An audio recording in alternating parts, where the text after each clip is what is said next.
नमस्कार, जय माता दी। आज की वीडियो में मकर संक्रांति के मैं कुछ ऐसे पावरफुल उपाय आपको बताऊंगी जिनको करने से आपके जीवन में बहुत सारी समस्याओं से आप निजात पा सकते हैं। देखिए, पहले आप जान लेते हैं कि मकर संक्रांति कब आ रही है। मकर संक्रांति 15 जनवरी 2024 को पड़ रही है, दिन सोमवार। तो आपको इस दिन उपाय अवश्य करने चाहिए। मकर संक्रांति के दिन किया गया स्नान, दान, पुण्य, व्रत, सूर्य आराधना और इस दिन पतंग उड़ाना आदि कई कार्य किए जाते हैं। यहाँ पर ज्योतिष मान्यता के अनुसार कुछ ऐसे कार्य बताए जा रहे हैं जिससे आपके धन संबंधी समस्या का समाधान हो सकता है। तो आइए समझते हैं कौन से वो सरल उपाय हैं जिनको करने से आपके जीवन में धन संबंधी कैसी भी समस्या हो वह समाप्त हो जाएगी। तो देखिए, सबसे पहले आपको क्या करना है। इस दिन आपको ब्रह्म मुहूर्त में स्नान आदि से निवृत्त होने के बाद भगवान विष्णु और माता लक्ष्मी की पूजा और आराधना करने का इस दिन बहुत ही महत्व है। तो आपको इस दिन पूजन अवश्य करना चाहिए। इस दिन काले तिल और गुड़ के लड्डू बनाकर खाने से जहां घर में सुख समृद्धि आती है, वहीं इसका दान करने से सूर्य शनि दोनों की कृपा आपको प्राप्त होती है। मकर संक्रांति के दिन काले तिल के लड्डू, नमक, गुड़, काले तिल, फल, खिचड़ी और हरी सब्जी का दान अति शुभ माना गया है। इस दिन गुड़ या रेवड़ी का दान किया जाता है। इस दिन गरीबों को या ज़रूरतमंदों को दान देने से पुण्य 1000 गुना आपके बढ़ जाते हैं। इस दिन ऊनी कपड़े, कंबल, तिल और गुड़ से बने व्यंजन व खिचड़ी दान का और सूर्य नारायण एवं शनि की कृपा प्राप्त होती है। इस दान करने का बहुत ही महत्व है। इसके कारण से आपके जीवन में सुख सौभाग्य में वृद्धि होती है। मकर संक्रांति के दिन 14 की संख्या में किसी भी चीज़ का आप सुहागिन औरतों को दान करना चाहिए। मकर संक्रांति के दिन आपको 14 दीपदान भी अवश्य करने चाहिए। और ये दीपदान कहाँ कहाँ करने चाहिए? आपके इष्ट आराध्य के सामने, मंदिर में, किसी पवित्र जलाशय, सरोवर में एक दिया आपके जो पवित्र वृक्ष है, पीपल हो गया, आंवला, शमी वृक्ष और बरगद का वृक्ष, आपके मंदिर में, शिवालय में, कहीं भगवान नारायण और सूर्य भगवान का मंदिर है तो वहाँ पे आपको ये देना, आपको दीपदान करने चाहिए। 14 दीप हैं, एक अपने घर की दहलीज पे आपको इस तरीके से और पितरों के नाम से आपको ये दीपदान अवश्य करने चाहिए। मकर संक्रांति के दिन एक मुट्ठी काले तिल लेकर परिवार के सभी सदस्यों के सिर से 7 बार वार कर उनको घर के उत्तर दिशा में घर से बाहर फेंक देना चाहिए। इससे आपके जो भी कोई बुरी नज़र है या कुछ आपके ऊपर धन हानि का योग है या होने वाली है अचानक जो बनती है, उससे आपको अवश्य ही निजात मिलती है। तो ये उपाय आपको अवश्य करना चाहिए। संक्रांति के दिन सुबह शुभ मुहूर्त में 14 स्वच्छ कौड़ियाँ लें और इन्हें केसर मिश्रित दूध से स्नान कराएं और गंगा जल से धोकर एक साफ प्लेट में रख लें। महालक्ष्मी के सामने 2 दीपक आपको प्रज्वलित करने चाहिए। एक शुद्ध घी का और दूसरा तिल तेल का होना चाहिए। तिल के दीपक को आपको बाएं तरफ रखना है और घी के दिए को आपको दाएं तरफ रखना है। कौड़ियाँ ओम संक्रांताय नमः इस मंत्र का जाप करते हुए आपको 14 बार पढ़कर उन कौड़ियों को अभिमंत्रित करना है। इसके बाद ठीक 12 बजे कौड़ियाँ उठा लीजिए और उन्हें अलग अलग शुद्ध और बरकत के स्थान पर आपको रख देना है।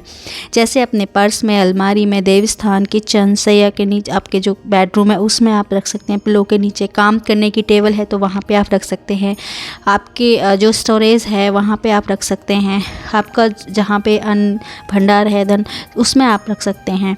तो यह उपाय आपको अवश्य करना चाहिए। इसके बाद आपको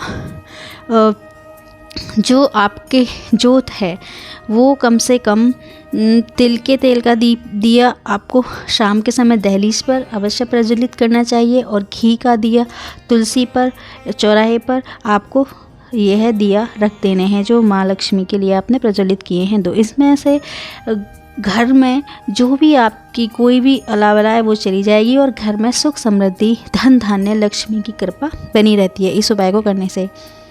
6वां उपाय है, इस दिन विशेष तौर पर गायों को हरा चारा खिलाया जाता है। कहते हैं कि इससे चंद्र और शुक्र दोष दूर होता है और धन संबंधी समस्या का समाधान होता है।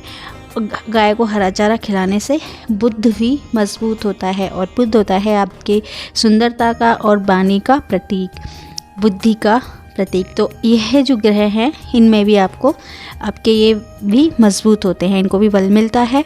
7वां उपाय, उत्तर भारत में इस दिन खिचड़ी का भोग लगाया जाता है और गुड़, तेल, रेवड़ी, गज्जक का प्रसाद बांटा जाता है। इससे घर में सुख, समृद्धि तथा धन धान्य में आपके घर में बढ़ोतरी होती है और माँ लक्ष्मी की कृपा बनती है। इस दिन सूर्य उत्तरायण होता है। इस दिन से थोड़ा धीरे धीरे सूर्य बड़ा होने लगता है और रातें छोटी होने लगती हैं। इस दिन से दिन थोड़ा बड़ा होने लगता है और रातें छोटी होने लगती हैं। तो इस दिन से आप सूर्य को अर्घ देने और उनकी पूजा करने का महत्व तो इस दिन बहुत है, लेकिन आप इस दिन से भी यदि देना शुरू करते हैं तो आपको सूर्य को जल अवश्य देना चाहिए। इससे आपके ऊपर किसी भी प्रकार के कष्ट, उससे आपको मुक्ति मिलेगी और सूर्य भगवान की आप पर कृपा होगी।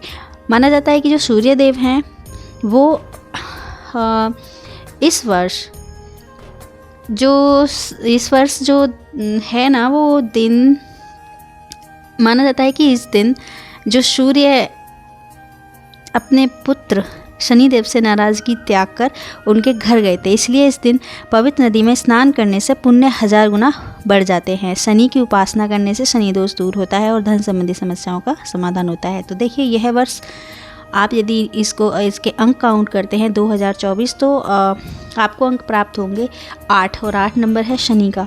तो इस दिन देखिए शनि, वैसे तो देखिए सूर्य और शनि पिता पुत्र हैं, इनमें काफ़ी नाराज़गी देखने को पाई जाती है, मिलती है। तो आपको इस दिन शनि दोष से भी मुक्ति मिलेगी और सूर्य भगवान की कृपा प्राप्त होगी। तो यह उपाय आपको अवश्य करना चाहिए।